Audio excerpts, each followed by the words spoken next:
Assalamu alaikum dear viewers and well wishers, welcome back to my YouTube channel EGS English by Shahin sir. সম্মানিত হবু শিক্ষকবৃন্দ, আপনারা অনেকেই চেয়েছিলেন যে নতুন কারিকুলামে যে কবিতাগুলো অন্তর্ভুক্ত রয়েছে সেই কবিতাগুলো প্যারাফ্রেজ করে দিলে আপনাদের জন্য ভালো হয়। তারই ধারাবাহিকতায় আজকে আমি ট্রু রয়্যালটি, এটা অষ্টম শ্রেণীর বই থেকে আমি প্যারাফ্রেজ করে দিচ্ছি। আমি ওয়ান বাই ওয়ান এই ঈদের বন্ধে সবগুলো কবিতাই আপলোড করে ফেলবো ইনশাআল্লাহ। আপনারা শুধু একটি কাজ করবেন, আমার এই ভিডিওগুলোকে ব্যাপক প্রচারের জন্য একটা করে শেয়ার করে দিবেন, এতটুকুই আবেদন আপনাদের কাছে। সম্মানিত হবু শিক্ষকবৃন্দ, চলুন কথা না বলেই শুরু করছি প্যারাফ্রেজিং ট্রু রয়্যালটি।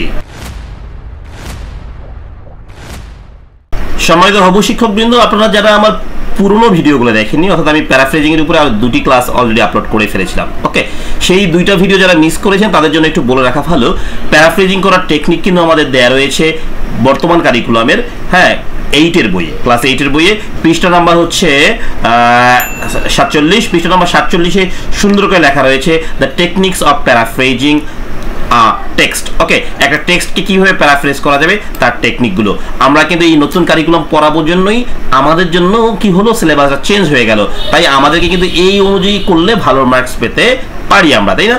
তাহলে প্যারাফ্রেজিং করার 3টা ওয়ে দিয়েছে। নাম্বার এ বলেছে বাই ইউজিং সিনোনিমস। তাহলে আমি কি করতে পারি, প্রতিটি লাইনে সর্বোচ্চ পরিমাণ সিনোনিম অ্যাড করতে পারি, okay. Number B, changing sentence structure. Synonym change করার পরে বা সিনোনিম অ্যাড করার পরে আমি কি করব, ওই বাক্যটার সেন্টেন্স স্ট্রাকচারটাই পরিবর্তন করে দিতে পারি, ওকে। আচ্ছা, এরপরে কি করতে পারি, বাই অ্যাডিং অর রিমুভিং ওয়ার্ডস। ওইখান থেকে কোনো শব্দ যদি রিমুভ করা সম্ভব না হয় অ্যাড করব, অ্যাড করা সম্ভব না হলে রিমুভ করব, কোনো না কোনো কিছু করা সম্ভব হবেই। চলুন সরাসরি আমি চলে যাচ্ছি কবিতা। দেখেন, true royalty by Rudyard Kipling. There was never a queen like Balkis from here to the wide world end. Okay, এই সেন্টেন্স দুটোকে আমি একসঙ্গে করে হচ্ছে প্যারাফ্রেজিং করছি, দেখেন। আচ্ছা, প্রথম লাইনটাকে আমি কোনো রকম পরিবর্তন না রেখে না করি আমি ছেড়ে দিয়েছি, কারণ এখানে পরিবর্তন করার মতো খুব বেশি জিনিস ছিল না। আচ্ছা, এই জায়গায় এসে আমি এই জায়গাটা পরিবর্তন করে দিলাম, ওয়াইড ওয়ার্ল্ডস এন্ড, এটাকে কি করলাম, the world's farthest end. Okay, এখানে but Balkis talk to a butterfly, এখানে আমি বললাম yet Balkis spoke to a butterfly, এখানে টককে আমি কি করলাম, স্পোক করলাম, ওকে। আচ্ছা, as you would talk to a friend, হ্যাঁ, just as you would speak to a friend। দেখেন এখানে কিন্তু জাস্ট পরিবর্তনগুলো কোথায়, দেখেন, হ্যাঁ, পরিবর্তনগুলো কোথায় কিভাবে করেছি। এখানে এই যে অ্যাড হলো, জাস্ট অ্যাড করলাম আমরা, এখানে আমি সিনোনিম যোগ করলাম, আর কোনো কিন্তু কাজ করা হয়নি। সেন্টেন্স স্ট্রাকচারটাকে একটু কিঞ্চিত পরিবর্তন করে দেওয়া হলো, আর কিন্তু কোনো কাজ করা হচ্ছে না, বেশি কাজ করা যাবে না। মনে রাখবেন, আপনি প্যারাফ্রেজিং করছেন না সামারাইজিং করছেন। এখন আপনি যদি আপনার মতো করে এই কবিতাটাকে উপস্থাপন করতে চান তাহলে কিন্তু ওটা হয়ে যাবে সামারাইজিং। এখানে ভুল করে সামারাইজিং করতে যাবেন না, এটাকে প্যারাফ্রেজিং করতে হবে। প্যারাফ্রেজিং করার রাইট ওয়ে হলো 3টি, সিনোনিম অ্যাড করতে হবে, সেন্টেন্স স্ট্রাকচার চেঞ্জ করতে হবে, এবং কি করতে হবে বলেন দেখি, সাম ওয়ার্ডস অ্যাড অর রিমুভ করতে হবে। এখানে আপনারা যদি নিজের মতো করে, অনেকেই অনেক জায়গায় আমি দেখছি যে এরকম করে দিচ্ছে, ওনারা একদম সামারির মতো করে দিচ্ছে, যে এইটার মিনিংটা কি করে দিচ্ছে, নো, এটা করা যাবে না। তাহলে সামারির মতো করে লেখা যাবে না, কারণ সামারি আলাদা জিনিস এবং প্যারাফ্রেজ আলাদা জিনিস, এটা অবশ্যই আপনাদেরকে মাথায় রাখতে হবে। তাহলে আমরা এই যে ফ্রেইন পর্যন্ত কাজ করলাম, তাই না? There was never a king like Soleman.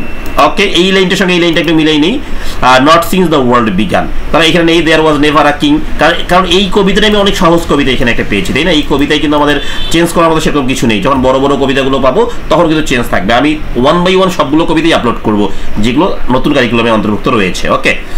আচ্ছা, তাহলে এই লাইক সোলেমান মতো কোনো পরিবর্তন করলাম না। এই not since the world began, এই দেখেন আমি এই জায়গায় গেলাম not since the world first began, এখানে এই বিগানটাকেও ঠিক রেখেছি, ফার্স্ট শব্দটাকে কি করলাম, জাস্ট যুক্ত করলাম।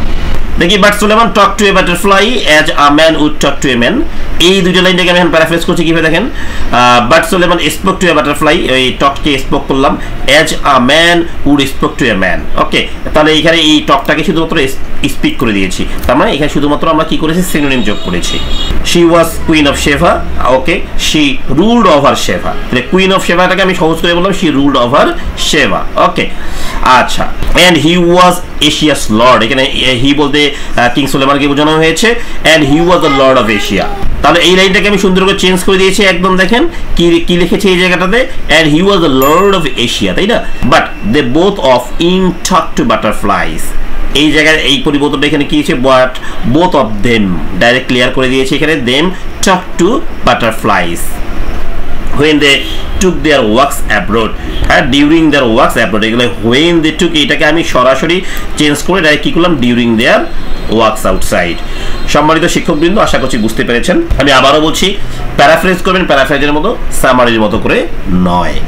সবাই ভালো থাকবেন এবং আগামী ভিডিও দেখার আমন্ত্রণ জানিয়ে শেষ করছি। আল্লাহ হাফেজ।